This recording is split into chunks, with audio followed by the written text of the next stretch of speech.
कि आपको जो सेवा मिली है ये हमारे श्री भगवान की ही सेवा है। समाज रूप में, देश रूप में, विश्व रूप में। वेद कहता है एकोहम बहुश्यामा। वो परमात्म तत्व तो अपने आप को इतने रूपों में विस्तार किया। अब आपको एक सेवा का पद मिला है, एक सेवा का स्वांग मिला है। आप है नहीं है, ना आप स्त्री हैं, ना पुरुष हैं, ना सत्य वस्तु। अब आपको जो मिला है यही आपको इससे मुक्त कर देगा। जब हम इसका दुरुपयोग करते हैं तो फंस जाते हैं, और जब सदुपयोग करते हैं तो हमारी वही मुक्ति का कारण बन जाता है।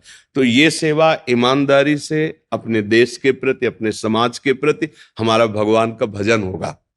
अगर हम जहां भी त्रुटि करते हैं फिर हमारे अंदर ही असंतोष, अशांति, यही दंड है। सबसे पहले गलती का फल होता है जलन हो जाना, असंतुष्ट हो जाना, भयभीत हो जाना, शक्तिहीन हो जाना। और जब हम धर्म से चलते हैं तो चाहे कोई भी हो, आपके हृदय में एक ऐसी शक्ति होगी जो आपको कोई दबा नहीं पाएगा।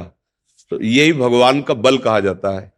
तो हम कभी अधर्माचरण न करें और कभी अधर्माचरण करने वालों को छूट भी न दें, क्योंकि अधर्माचरण पर शासन करना ये भगवान की पूजा होगी। क्योंकि आपको वो पद मिला हुआ है, अलग से माला पकड़ने की जरूरत नहीं है।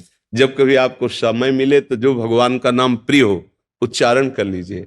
नहीं, सत्य और धर्म को साक्षी करके आप अपनी जो सेवा दे रहे हैं, ड्यूटी दे रहे हैं, ये भगवान का ही भजन है। और इसी से भगवान प्रसन्न हो जाते हैं और इसका आपको परिणाम मिलेगा इसी जन्म में। जब आप इस सेवा से निवृत्त होंगे तो आपका मन भगवान की तरफ खींचने लगेगा।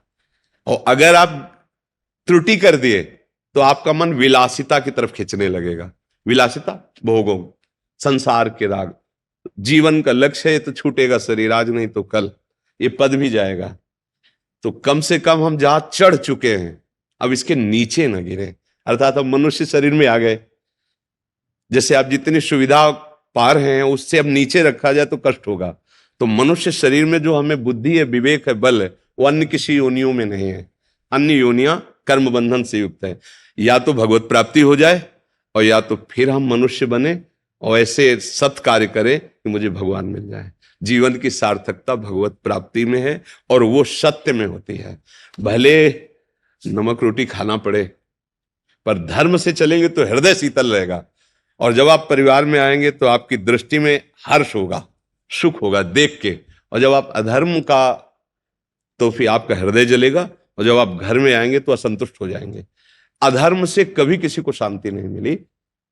धर्म से थोड़ा दुख का अवसर देखने को मिलता है, पर वो एक दिन परम सुख को निश्चित प्राप्त होता है। जैसे धर्मराज युधिष्ठिर और दुर्योधन, वो अधर्म का तो भीष्म पितामह जैसे महापुरुष को भी परास्त होना पड़ा।